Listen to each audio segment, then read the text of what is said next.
The light of 1,000 suns, captured and tamed, flowed through the crystalline heart of Sanctum.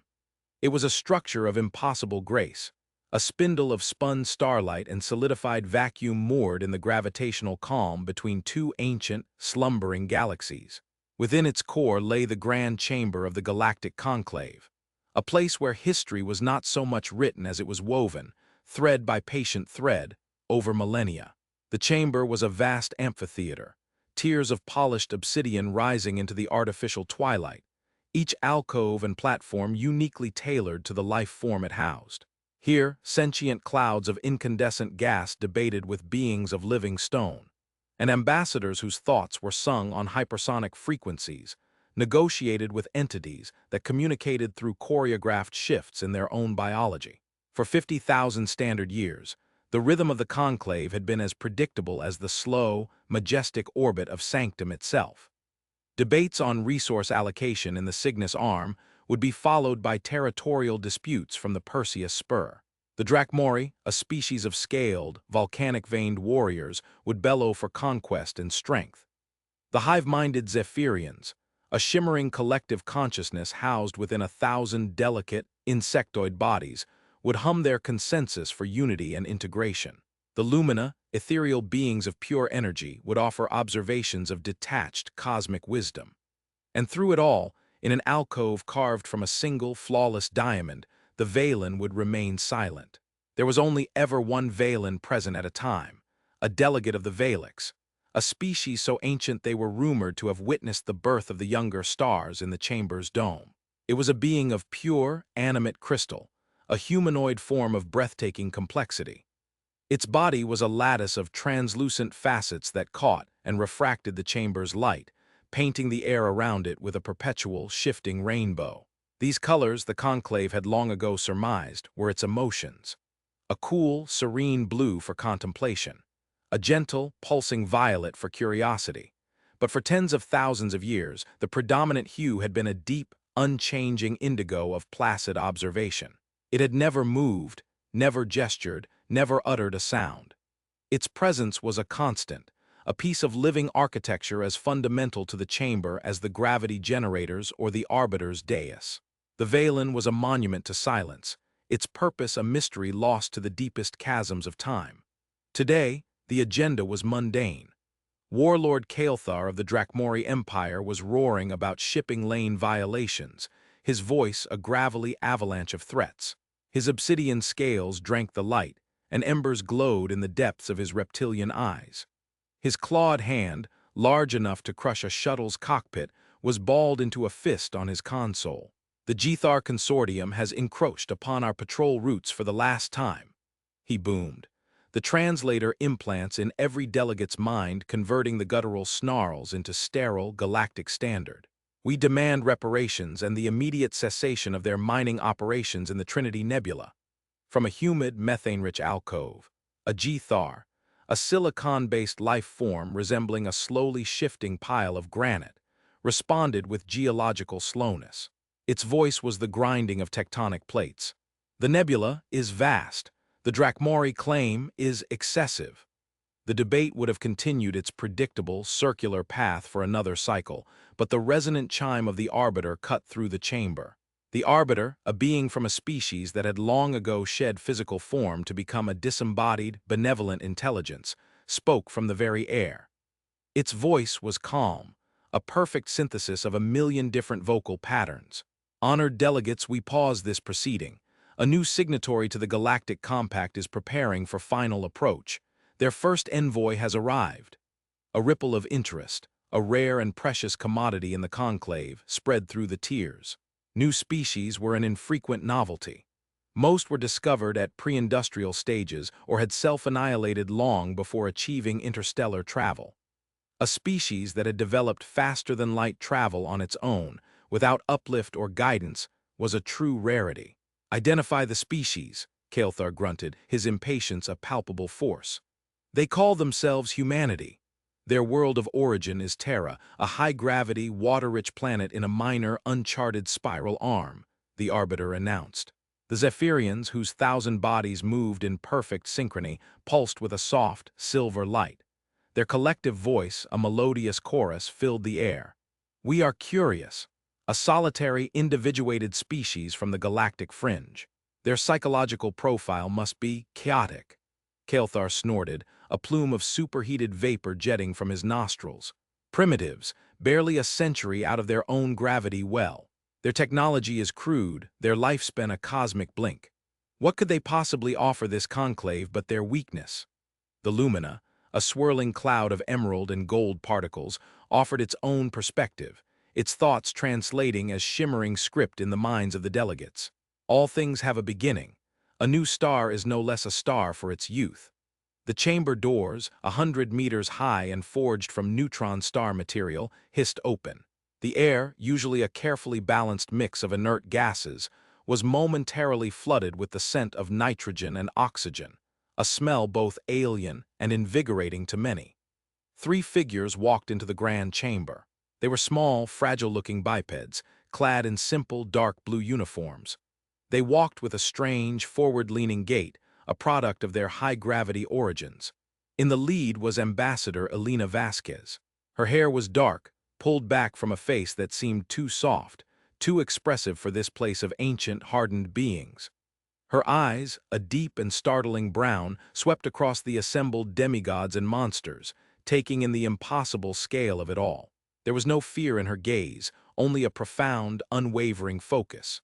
She saw the bellowing Drachmori, the shimmering Zephyrians, the swirling lumina, and then her eyes found the diamond alcove. She paused, her gaze lingering on the silent, crystalline form of the Vaelen. She saw the way the light danced through its body, the deep, patient indigo of its core. For a fraction of a second, a flicker of something, recognition, perhaps, or simple, unadorned empathy, passed across her face before she turned her attention to the Arbiter's dais. "I am Ambassador Elena Vasquez, representing the unified peoples of Terra," she said, her voice clear and steady, unamplified, yet carrying across the vast chamber. "We come in peace, with a desire to learn and to contribute." Kael'thar let out a low, rumbling laugh that sounded like rocks grinding together. "Contribute? Child of a fleeting star, your species has barely learned to walk. You will learn your place here is to listen, not to speak." Elena Vasquez simply inclined her head, a gesture of respect that held no subservience. There is wisdom in listening, but there is also wisdom in sharing a new perspective. We have much to learn, it is true, but perhaps, she added, her eyes briefly meeting the warlord's fiery gaze, we also have something to teach. The Vaelen, silent for 50,000 years, remained motionless, but deep within its crystalline heart, for the first time in millennia, a single facet of its being shifted from passive indigo to a contemplative, questioning shade of violet. No one noticed. No one but the small, soft-skinned creature from a forgotten corner of the galaxy who had, for a fleeting moment, looked at it not as a monument, but as a being. The first few cycles in the conclave were an exercise in calculated dismissal for the human delegation. They were assigned a modest, unadorned alcove between the ammonia-breathing Grorn and the silent, silicon-based G-Thar. During debates, when Ambassador Vasquez signaled her intent to speak, she was often overlooked by the Arbiter in favor of more established voices. When she was granted the floor, her words were met with patronizing silence, or, in the case of the Drachmori, open contempt. Kael'thar made a point of referring to humanity as the ephemerals, a constant reminder of their fleeting lifespans. Why should we consider a treaty with a 700-year projection when the ephemeral who signs it will be dust in 1/10 of that time? He had bellowed during a discussion on long-term galactic infrastructure. Vasquez had responded with that unnerving calm of hers. "Our lives may be brief, warlord, but our legacy is not. We build upon the work of those who came before us and lay the foundation for those who will come after. Our continuity lies not in the vessel, but in the idea it carries forward." The response earned her a flicker of interest from the Cygnian avians, feathered beings, whose culture was built upon epic songs passed down through generations. But for most, it was just clever wordplay from an insignificant upstart. The turning point began during a debate over the quarantine of the Kelthos anomaly, a region of space where the laws of physics were fraying at the edges. The consensus, held for 1,000 years, was to maintain a strict cordon, letting the anomaly eventually consume itself. The Drachmori argued for weaponizing it. The Lumina argued for simply observing its beautiful, chaotic decay. When Vasquez spoke, her voice cut through the stale, millennia-old arguments. You speak of it as a disease to be contained or a phenomenon to be studied. Has anyone considered it might be a form of communication? Or a birth? A low murmur rippled through the chamber. The idea was so foreign, so anthropocentric. We have seen similar patterns on a quantum level in our own labs, she continued, pulling up a complex, swirling simulation on her console. A chaotic state preceding the formation of a stable pocket universe. You have quarantined it, but have you tried listening to it? The Zephyrians, a species that valued new data above all else, hummed in collective consideration. The ephemeral's perspective is novel. The probability of it being a nascent universe is low, but not zero. The potential data yield is significant. It was a small victory, but it was the first time a human idea had been taken seriously. Other species began to observe the Terran delegation with less condescension and more curiosity. They saw how the three humans interacted, the easy camaraderie, the quick, non-verbal cues. For species like the Zephyrians, who were a single mind in many bodies, or the Gethar, who were solitary to the extreme, this complex interplay between individual minds working in concert was fascinating. They saw humanity's strange blend of logic and emotion, how they could argue passionately for a position based on data, but also frame it in terms of hope, or fear, or duty. These concepts were alien to many in the chamber. Duty was a function of hierarchy or programming. Hope was an illogical deviation from probable outcomes. Elena Vasquez, in particular, became a subject of quiet study. She never raised her voice, yet her words held weight. She met every challenge, every insult, not with aggression, but with an unyielding empathy that often seemed to disarm her opponents more effectively than any threat could. She would listen, truly listen, to the booming tirades of Kael'thar, and in her response, she would acknowledge the fear of irrelevance that lay beneath his bluster. She would parse the Zephyrians' chorus of logic and hear the loneliness of a mind that could never truly know another. Slowly, imperceptibly, the tide was turning. Humanity was no longer just the primitive newcomer. They were a disruptive element, a variable that the ancient, unchanging equation of the Conclave had not accounted for. The true test, however, was yet to come. It came, as all great challenges do, not in the form of a threat but as a question. It was a tradition, old as the Conclave itself, to periodically set aside matters of state and engage in philosophical discourse. It was a practice started by the Lumina to prevent what they called existential stagnation. The Arbiter would pose one of the galaxy's great, unanswered questions, and the delegates would offer their species' perspective. The chamber quieted. The Arbiter's voice filled the space, serene and profound. We have debated the fabric of the cosmos, the nature of time, and the ethics of creation. Today, we return to the most fundamental of quandaries, one that has vexed us since the first of us looked to the stars and saw not just light, but a reflection of our own solitude. The question is this: what is the ultimate purpose of an individuated consciousness in a universe that trends inexorably toward entropy and dissolution? A deep, contemplative silence descended. This was the oldest question, the one that lay at the heart of every civilization's fears. Kael'thar was the first to answer, his voice a declaration of his species' creed.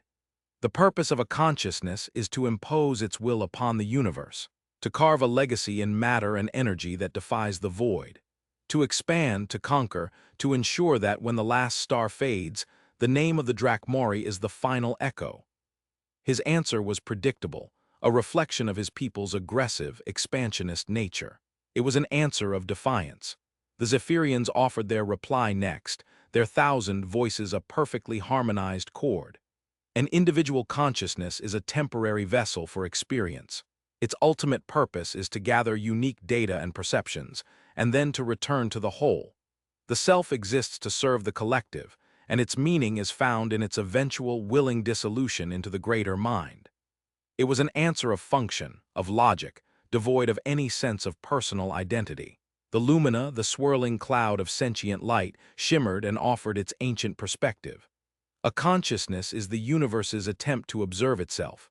We are the cosmos made aware. Our purpose is not to act, but to witness. To record the beauty of the unfolding equation, from the first burst of creation to the final, quiet cold. Our purpose is to be the memory of everything. It was a beautiful, poetic answer, but it was one of utter passivity. Other species offered their own truths. The Gethar spoke of achieving perfect stability. The Cygnian avians sang of creating beauty that would outlast the stars themselves.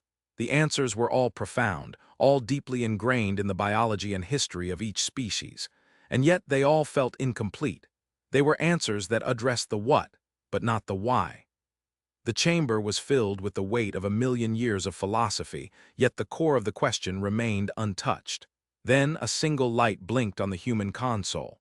Ambassador Elena Vasquez requested the floor.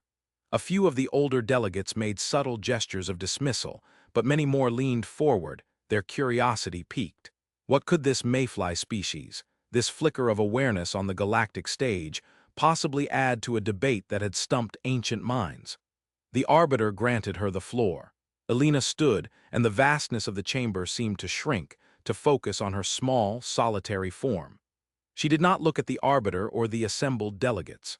Instead, her gaze went once again to the silent Vaelen in its diamond alcove. "You have all given magnificent answers," she began, her voice quiet but resonant. "You have spoken of legacy, of unity, of observation, of beauty. These are all noble pursuits. But we humans believe you have overlooked the most simple and most profound possibility." She paused, letting the silence hang in the air. "You ask for the purpose of a single, separate consciousness. We believe the purpose of a consciousness is not for itself. The purpose of being I is to recognize you." A subtle shift occurred in the chamber's atmosphere. This was not philosophy, it was something else, something more intimate. "Our lives are so brief," she continued, her voice softening. "We are born alone and we die alone. The space between is a frantic, desperate search for connection. We create art, music, stories, not just to leave a mark as the warlord suggests, but in the hope that someone else will see it and say, 'I understand. I feel that too.' We seek to merge not into a collective, as the Zephyrians propose, but to form a bond, a bridge between two distinct selves, a bond forged of shared experience. This bond does not erase the self. It affirms it." Her eyes remained fixed on the Vaelen, whose crystalline form was now shimmering with a soft, internal lavender light. "And we observe, as the lumina suggest, but we do not merely record. To truly witness something, or someone, is not a passive act. It is to lend them a piece of your own consciousness. When we look at a dying star, we don't just see spectral emissions and gravitational collapse. We feel a sense of awe, of sorrow, of our own mortality. We give it meaning. The universe is not aware of its own beauty until a consciousness is there to appreciate it. A story is just ink on a page until a mind is there to read it and feel it." "So, what is our purpose?" she asked, her voice now barely above a whisper, yet it reached every corner of the chamber. "It is to bear witness, not to the cosmos, but to each other. The ultimate purpose of my consciousness is to see yours in all its brilliance and all its pain, and to reflect it back. To say, 'I see you. You are not alone.' In that moment of true recognition, a universe of meaning is created, one that defies entropy, defies the void, and gives purpose to the brief, beautiful, terrifying journey of being alive." She finished speaking. The silence that followed was unlike any the conclave had ever known. It was not the silence of contemplation or disagreement. It was the silence of utter, profound shock. She had not given an answer. She had revealed a truth so fundamental, so deeply woven into the fabric of what it meant to be a conscious being, that it had been invisible to them for eons. They had been looking at the stars, and she had looked at her neighbor. And then it began, a low hum. It started so quietly it was almost imperceptible, a vibration in the deck plates, a resonance in the very air. It grew steadily, a pure, harmonic tone that seemed to come from everywhere at once. Every delegate turned, their various sensory organs focusing on the source. The diamond alcove. The Vaelen was glowing, not with the passive, shifting colors of emotion, but with an intense, internal light. The indigo of observation was gone, replaced by a dazzling, brilliant gold. The hum intensified, resolving itself into a complex series of chords, a sound like 1,000 crystal bells ringing in perfect, intricate harmony. The translator systems, dormant for 50,000 years in relation to the Vaelen, flickered to life, struggling to parse a language older than their own core programming. Then the voice came. It was not spoken but sung into their minds. It was the sound of starlight on ice, of tectonic plates shifting in slow, sonorous music of time itself given voice.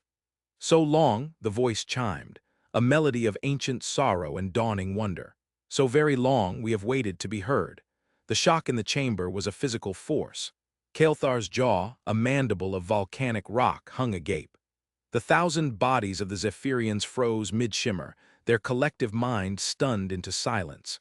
The Lumina's gaseous form contracted into a tight, coruscating ball of light. For 50 millennia, the Valix had been a silent enigma, a fossil of a forgotten age.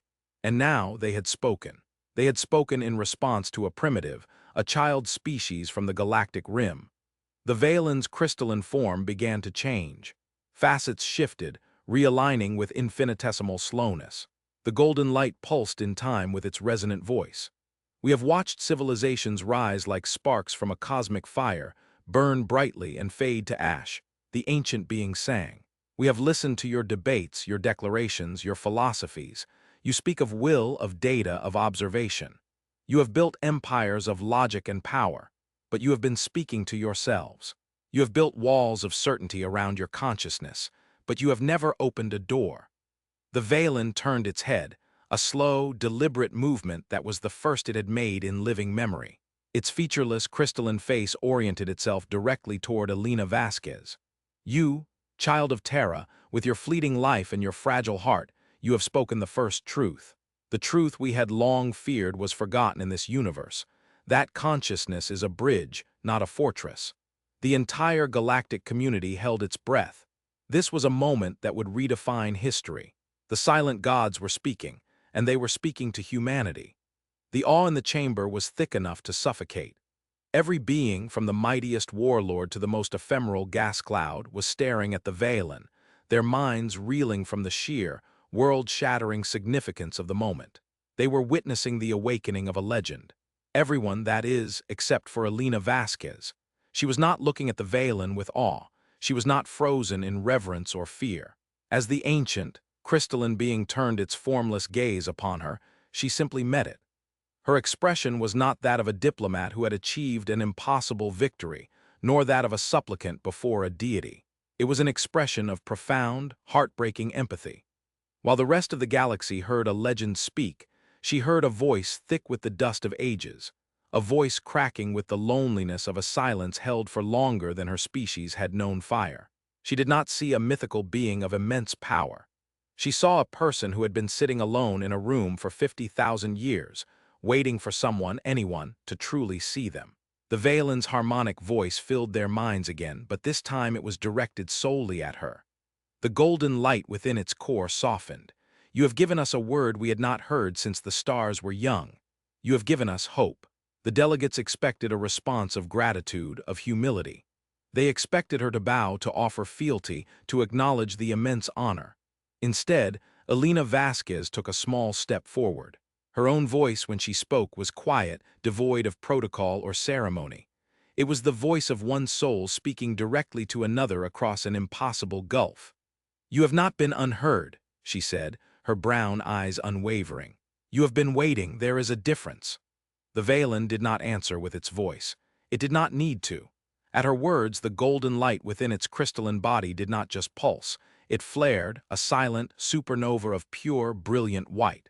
It was a light of such intensity that some delegates had to shield their optical sensors. But it was not a light of power or anger. It was the light of recognition. For the first time in an age beyond reckoning, the Vaelen was not being observed. It was not being studied or revered or feared as a relic. It was being seen. The small, soft creature before it had looked past 50 millennia of myth, past the crystalline form, past the ancient power, and had seen the core of its being.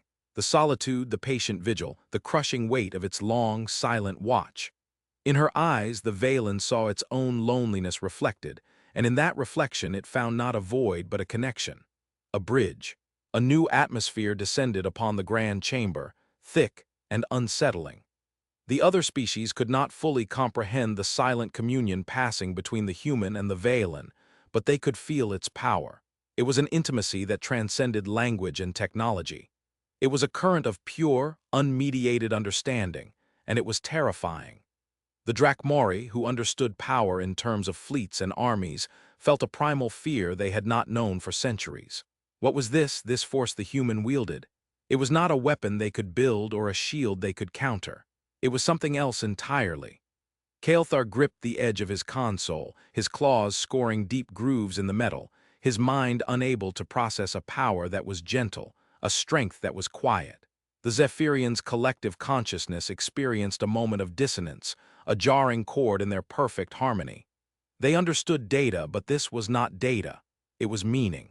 The humans' empathy was not a weakness, as they had first surmised. It was a tool of perception so advanced, so refined, that it bordered on a form of telepathy they could not decipher. It allowed her to see the operating system of another being's soul. The Lumina, for all their cosmic wisdom, felt a tremor of uncertainty. They had dedicated their existence to passive observation, believing it to be the purest form of consciousness. But the human had just demonstrated that true observation was an act of participation, of connection. Had they been wrong for 1,000,000 years? Had they been merely watching the universe when they should have been engaging with it? The Vaelen's internal light softened, settling into a warm, steady glow like a newborn star. The awe-inspiring, mythical figure was gone. In its place stood a being that was, for the first time, truly present in the chamber.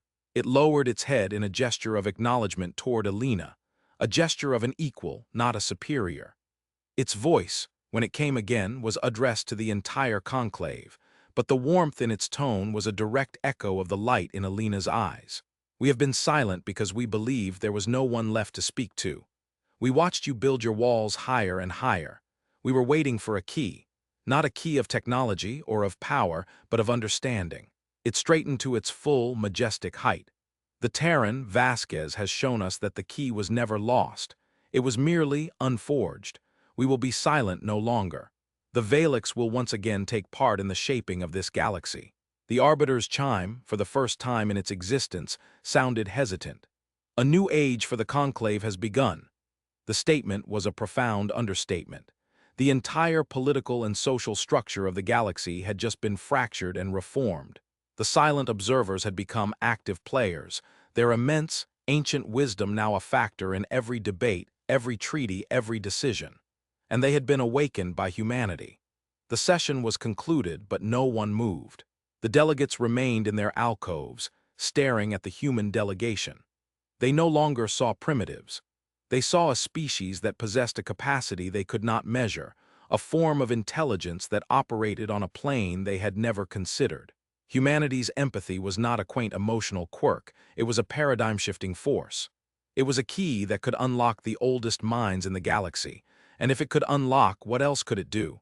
Could it influence? Manipulate? Could it be a weapon more subtle and more powerful than any fleet of dreadnoughts? Alina Vasquez stood quietly amidst the silent, staring assembly. She felt the weight of 1,000 alien gazes, a mixture of newfound respect, suspicion, and outright fear. The galaxy had just changed forever, and she, and all of humanity, were now standing at its epicenter. The path ahead would be fraught with peril and promise, for they had not come to the stars seeking to conquer or to rule, but simply to connect. And they had just discovered that in a galaxy of isolated giants, the simple act of being truly seen was the most powerful and most dangerous force of all. The light from the Vaelen's alcove, warm and golden and alive, shone on her face, illuminating not an ambassador, but the dawn of a new and uncertain era.